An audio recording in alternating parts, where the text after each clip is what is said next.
คัดแยกเอาอันนี้ออกก่อนมาเบิ่งใกล้ๆเอาตัวใดอันนี้มันยังใช้ได้อยู่พอนี้นะตัวใดมันขี้ลายนี่งอๆแงๆเนี่ยออกแล้วนะป้อยังงอหลายถิ่มแล้วนี่พองอนี่ไว้คัดออกก็ได้จะดี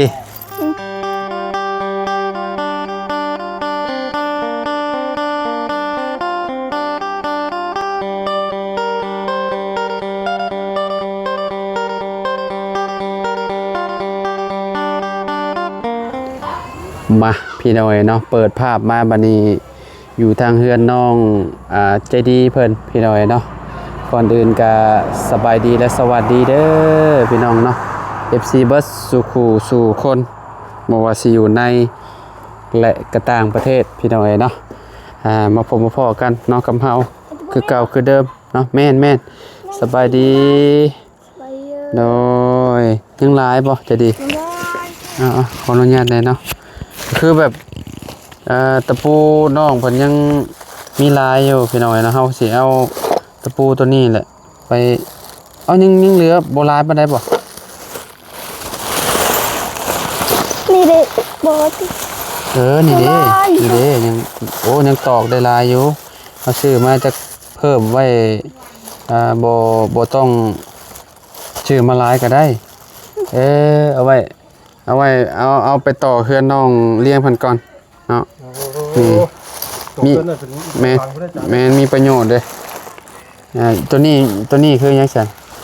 ตะปูหยังอันนี้ตะปู6ตะปู4เอาไว้ไปต่อไม้พาสลาพอดีเลยซั่นพอดีเลยขอน้ำน้องจะดีหมดเลยโอเคนี่ขอแต่ตัวนี้แหละขอตัวนี้ตะปูนี่บัดแลเพิ่นต่อไม้พาสลาก่อนเบิ่งก่อนน่าสิพออยู่มั้งนี่เนาะพี่น้อยรู้ว่าบ่พอก็จักหน่อยเลยไปเพราะว่าคันว่าปลาไว้น้องเพิ่นก็ยังมันบ่ได้มีหยังเฮ็ดเด้พี่น้อยนะเฮาก็เอาตัวนี้ไปอันให้มันมีประโยชน์ก่อนพี่น้อยเนาะโอ้เรียนใจดีนี่เบิดประมาณบ่ฮู้ว่าเบิดเท่าไหร่แล้วพี่น้อยเนาะซื้อมาตอนนั้นจักทงเด้ตอนนั้นเนาะ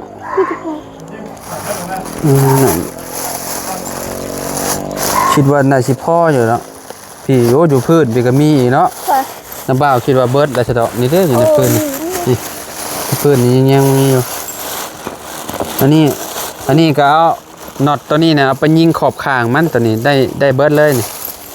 โอ้ได้การแหละมีแต่เอาวางไว้ก่อนเอาฝากไว้ก่อนเด้อเดี๋ยวฮอดมือมุงก่อน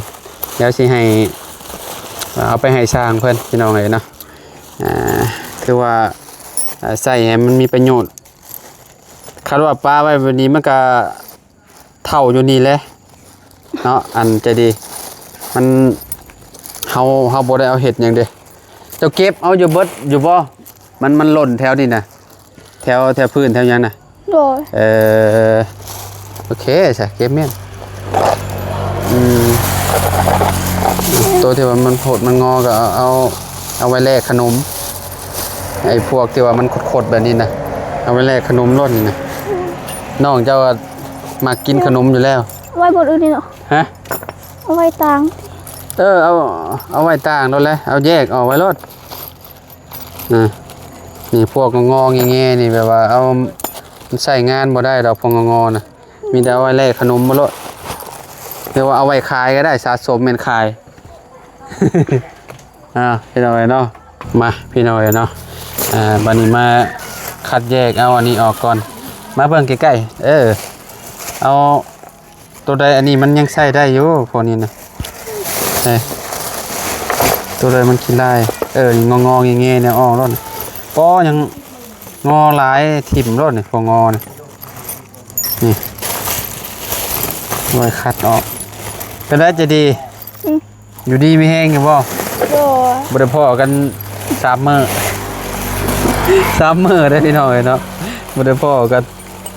โอ้ตะปูนี่ยังมีหลายอยู่เนาะตะปูพวกกัน ตะปูหาตะปูหกนี่พี่น้องเอ้ยโอ้ลืมมาเบิ่งน้ำใจดีเนาะ บ่เมื่อบ่แม่นบ่วันที่หนึ่ง แม่นมาวันที่หนึ่งประมาณจังมื้อจ้ะวะ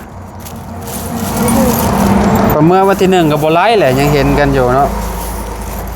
3 ชามมื้อน่ะมาเมียนพวกนี้นะตัวใดมันงอไปแล้วนี่พวกนี้เอามีเพื่อนน้องเลี้ยงกับพังเบิ่งผลก่อนพี่น้อยเนาะคันผลตกนี่ช่างกับมาบ่ได้มากับเฮ็ดเวียกบ่ได้ดอกมาก็ได้ก็รวมกันบักละลายนี่นี่ตะปูนี่นะเวลาก็เจ้าต่อก็เจ้าเอามาเทรวมกันได้แล้วโหจะเฮือนน้องเลี้ยงนี่ตะปูนี่นะนี่ตะปูโตเบอร์4นี่ โอ้บ่วันนี้ อันนี้เบอร์4นี่นะจะเพิ่มเด้อบ่สิขาดน่ะไว้มันนั่นแหละเดี๋ยวให้กับเจ้ามาเอาบ่เลยเบอร์4อันนี้งอๆแบบนี้เอาไว้ให้จะดีแลกขนมรอดนี่แยกออกก่อนจากอันน็อตนี่ใส่ให้มันมีประโยชน์พี่น้อยเนาะนี่อันนี้ก็ขีดละลาย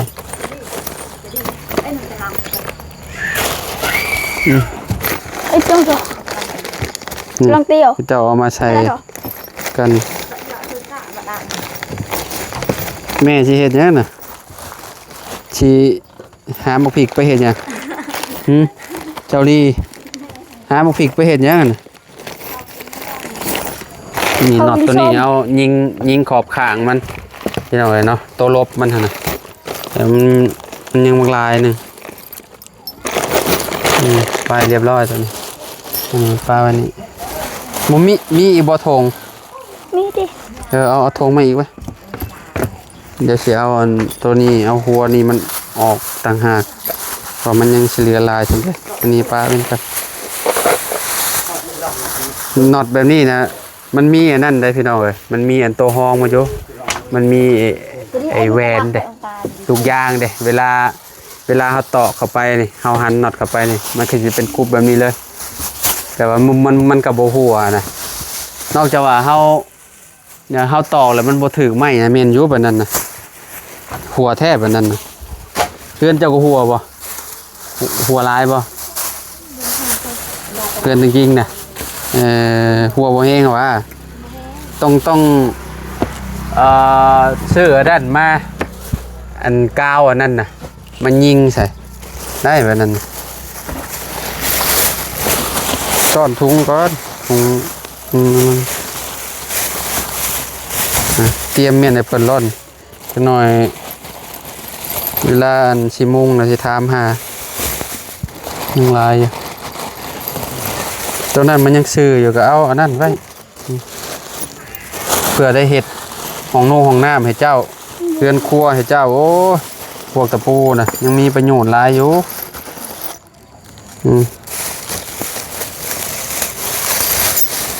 จักยามได้แล้วจะดีเนาะจะมุนว่าเห็ดเรือนครัวนะปูมุงได้เกือบเป็นหลังหัวจะพี่น้องเลยเนาะเกือบพ่อหัวจะ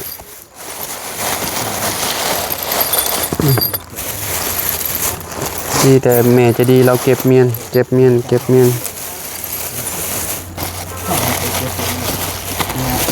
ชื่อก็โอ้มันตึกๆเลยนี่กินง้ออยู่เพื่อนน้องเลี้ยงโบโหว่าสิแล้วก่อนเข่าพรรษาบอกพี่น้องเลยเนาะเพราะว่าสิเข่าพรรษาแหละ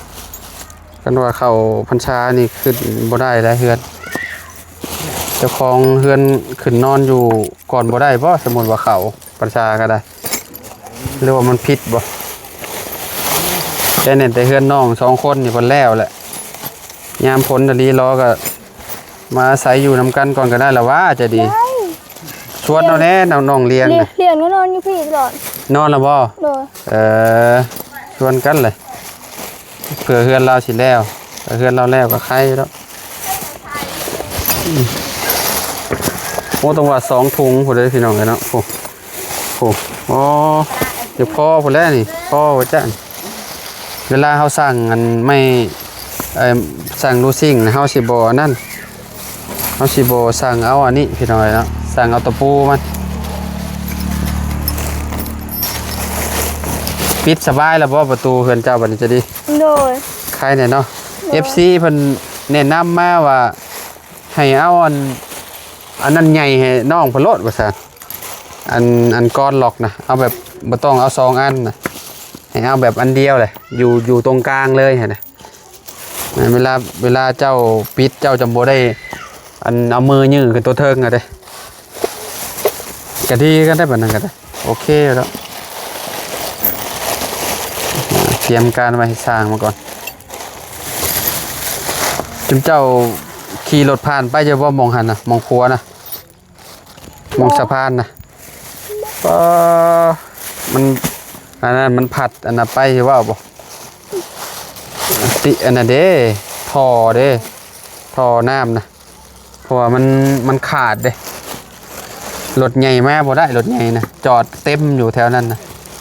รถบาบุญก็ยังมาบ่ได้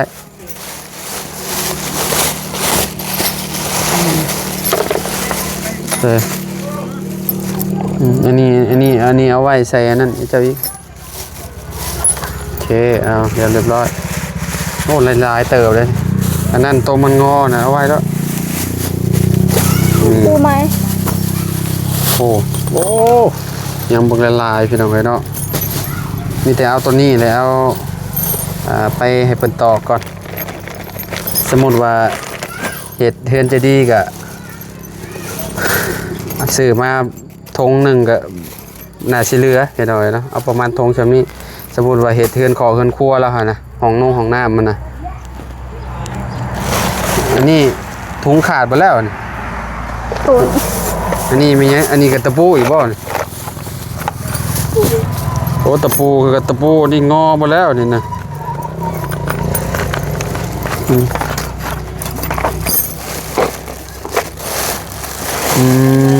โตเก่ากับโตอันนี้เนาะโตขดตัวยังเก็บรวมกันไปเลยนี่เนาะตะปูแบบว่าเวลาเพิ่นตอกไม้มันขดเลยพากันเก็บแล้วก็มาถิ่มอยู่นี่มันขดมันใช้บ่ได้แล้วเนี่ยนะมีแต่เอาไปขายเป็นเหล็กเศษไปเลยนี่เนี่ยพี่น้องเอ้ย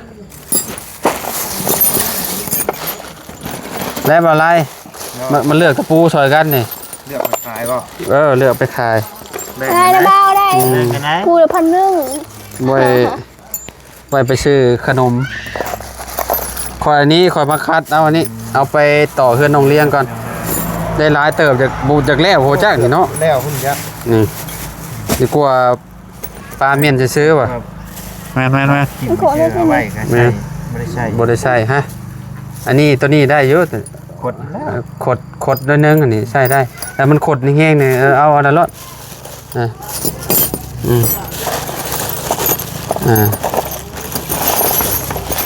ได้รถตัวนี้ยิงแมนอันขอบข้างที่ได้เบิดแหละนี่เอาไปเอาหม้อให้สร้างมาเลยอันนี้มีแต่ฝากไว้อยู่เพื่อจะดีก่อนมันจังบ่ได้ซื้อลายนะเอาไว้เอาไว้ก็ยังบ่ได้เฮ็ดเฮือนน้องเพิ่นง่ายดอกอันสมมุติว่าเฮ็ดเฮือนครัวหั่นนะ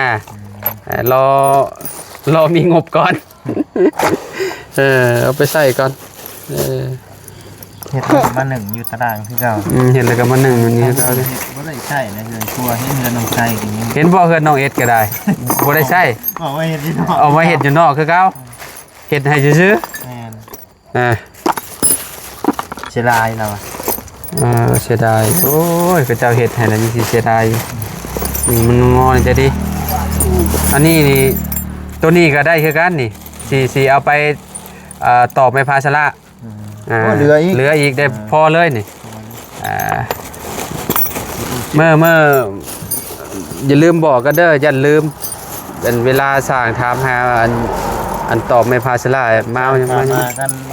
ไปมาแมนมาก่อนนะให้มาเอาอยู่นี้เอาไปตอบไม่พาชละแต่บ่ฮู้ว่าเมื่อ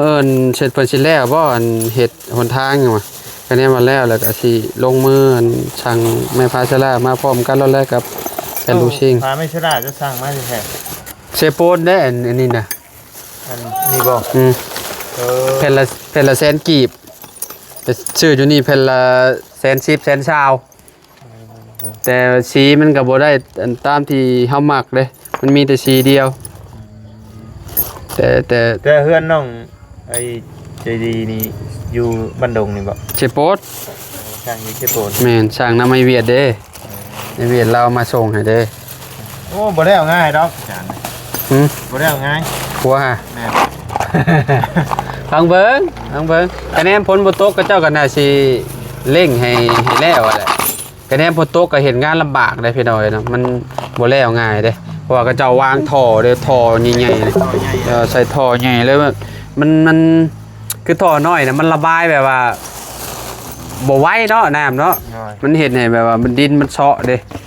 มันสุดโตลงเห็นบ่รถทุเรียนเรียบร้อยเลย รถแก่นักบัดนี้ แม่น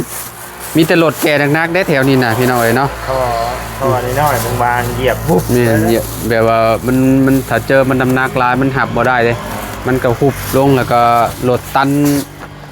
น้ำไหลป้อมือนั่นน่ะเบิ่งในคลิปคือแบบน้ำไหลจากเลยพี่น้อย ฝนแห้งนะ แห้งลิ้มมันนั่นน่ะแบบว่ามันเอาบ่อยู่เลยมันนั่นน่ะคือแบบนี้นะนี่มั้ยน้ำบ่าวสิเอาใส่เลยมั้ยเอาใส่นี่เลยเนาะบ่เอาใส่น้ำกันนะเอาซ่อนใส่มันเป็นช่องทุงกันน้อยๆเนาะทุงตัวนี้ได้จะดีน้อยเนาะ ไปเจาะเพื่อนเลี้ยงมาทีเดือ แม่นสิไปต่อคือน้องเลี้ยง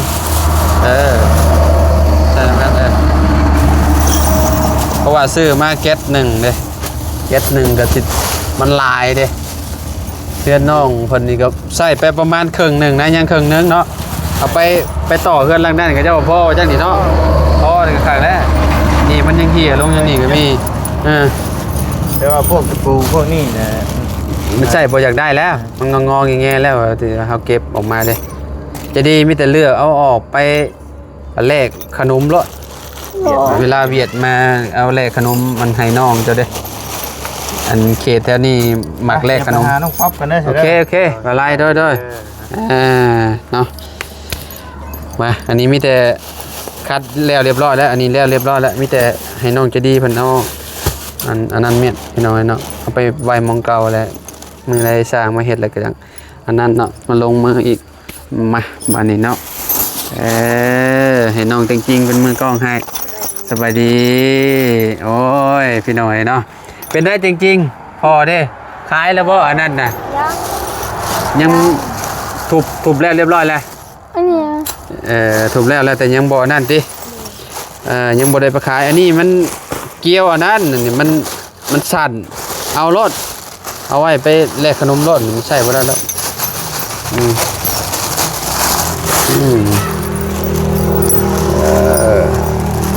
ซอยเอาไป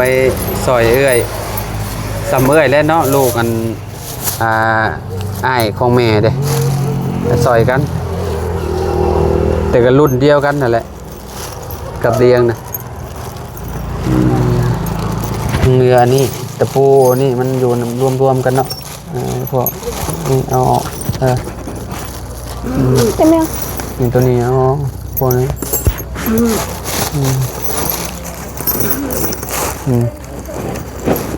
พวกนี้ตะปูมันอยู่ใช่อันนี้ตะปูนี่รวมกันเนาะเอาไว้สมมุติว่ามีเฮือนเจ้าเอาไว้ต่อรถตัวนี้เนาะมีเฮือนครัวเฮือนอย่างนั้นนะตัวนี้ก็เอาไปรวมกันมันหักมันต้องเอาออกให้มันเบิดเนาะตัวมันใหญ่ๆเนาะเบอร์6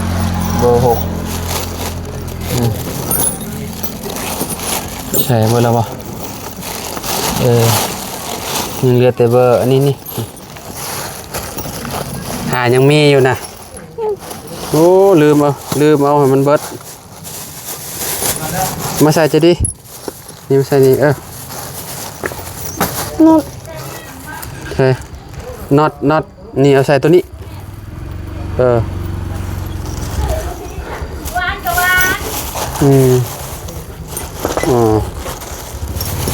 อันนี้มันฮุบใส่น้ำกันแล้วตัว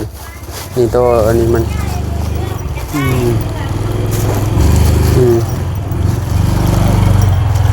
เพราะว่าเบิ่งเมื่อนั่นพี่น้อยเนาะเบิ่งเมื่อเฮาเก็บอันนั้นคือว่าเห็นมันลายนะพี่น้อยเนาะเห็นตะปู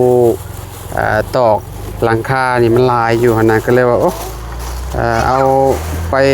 ต่อเคลื่อนนั่นน้องเลี้ยงก่อนเนาะพี่น้องเอ้ยแล้วก็น็อตพวกนี้น็อตจับไม่พาชะล่าเนาะพี่น้องนี่ก็มันได้มันยังมีลายอยู่เอาไปซื้อนี่ทงละแสนพอได้นี่ชื่อตัวนี้นะทงละแสนกีบแต่บ่ฮู้ว่าตัวตะปูตอกตัวนี้บ่ฮู้ว่าอาจจะว่าแสนปลายบ่จัก200,000บ่จักพี่น้องเนาะเบิ่แล้วบ่ล่ะเบิ่แล้วเนาะเบิ่แล้วก็เอามีแต่แกะตัวนี้เอาเทใส่น้ำกันชมซื่ออยู่เด้น้องจะดีนี่ ซอยกันเลือกพี่น้อยเนาะเอาเทใส่รถมือตอกคือสบายบ่ได้ไปหาน้ำไม้บ่จะดี ไม่ได้ไปหาเลย ไปหาอยู่ตอนกลางคืนคอยเบิ่งคลิปลุงหนวดคือว่าไปเป็นยิงเขียดบ่ เลย พ่องูบ่งูหยังอ่ะ โอ้ ระวังมันตอดเด้อ งูสีดำนะ อันตรายได้ งู ไปกลาง ถ้ามั คื น น ตอดมันตายเลย แม่นไปกลางคืนเราต้องระวังเขาต้องมีเกิร์บบูทใส่บ่มีเกิร์บบูทใส่อันตรายคือหยังฝนตกซ้ำงูมันก็ออกหากินคือกันเผลอๆย่างไปเหยียบมันโอ้ยอยู่กับบ่ได้ เดี๋ยวชาโลแคเดี๋ยวเราเห็นเขียดกับปลาเขียดอะไรนะเขียดกับปลานะงูนะกินเขียดแต่เราเห็นตาเขียดเราก็จับครั้งนึงนะเราไม่เห็นงู อยากได้เขียดน้ำงูบ่ โดยครั้งนึงนะจับขี้ครั้งนึงนะจับเขียดและงูนะกินเขียดเราก็จับคือกันเราไม่เห็นเด้แล้วเราเห็นแล้วว่ายเราทิม อันตรายเด้มันงับในมือเนี่ยโอ้ยเรียบร้อยเลยเด้เอาไปจูดบ้านพวกอันโตมันอันนั้นถุงมันก็ขาดอันนี้เนี่ยเอาไว้แลกขนมให้อาเดะไปแลกขนมอันนี้มันอันนี้อันนั้นล็อกประตูนั่นเราคัดแยกเรียบร้อยพี่น้องเนาะคือว่าในการและบาทนี้แต่ตะปูตัวนี้ตะปูเบอร์4เ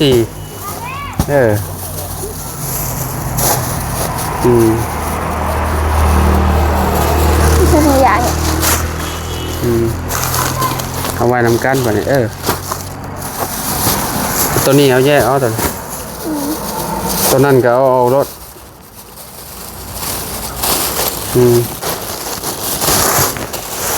โ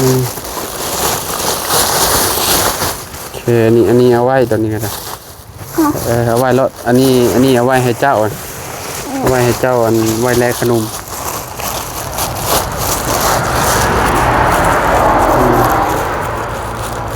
อย่าลืมบอกเด้อบัดมืออันนั้นบัดมือต่อจะหน่อยลืมเพราะว่าสั่งมาอีกได้พี่น้องเนาะคะแนนว่ามาพอจะเล็กจะหน่อยยังว่าเฮาสิไปอันนั้นเอาไปซื้อเอาอยู่ในบ้านดงนี่จะดีเราเอาเมียนก่อนเนาะไปพี่น้องเนาะตอนนี้ก็พากันคัดตะปูแล้วเรียบร้อยพี่น้องเนาะโตที่ว่ามันขี้ไล่ก็ให้น้องจะดีมันเอาไว้แลกขนมให้อาเดะ ถุงน่ะลืมเก็บได้ฮะเนาะพากันไปเลยได้ฮะว่าฝนตกมันปิวตัวที่เนาะเฮือนอันนี้ขึ้นดังไฟเสร็จแล้วบ่จะดียังบ่ได้ดังบ่คิดว่าแม่เจ้าอันขึ้นดังไฟเสร็จแล้วฝนตกดุๆวันนี้ดังไฟยังบ่โอเคใช่พี่น้องเลยเนาะพอโตแล้วอยู่ดีมีแฮงจะดีไปสบายดีเด้อ FC เด้อมาใหม่ขอใหม่เนี่ยเด้อเดี๋ยวยัน มือนั่นกับไม้ตกน้ำตัวโอ้คิดว่าไม้คอยสิใส่งานบ่ได้แล้วพี่น้อยเนาะสุดท้ายก็กลับมาใส่ได้คือเก่าโอ้ดีใจเฮงคักพี่น้อยเนาะเอาอยู่ดีมีเฮงไว้สุขทุกคนพี่น้องพบพ่อกันคลิปไหนคลิปใหม่เด้อพี่น้องเด้อนะสำหรับคลิปนี้ไปแล้วสบายดีพอกันใหม่พี่น้อยเนาะ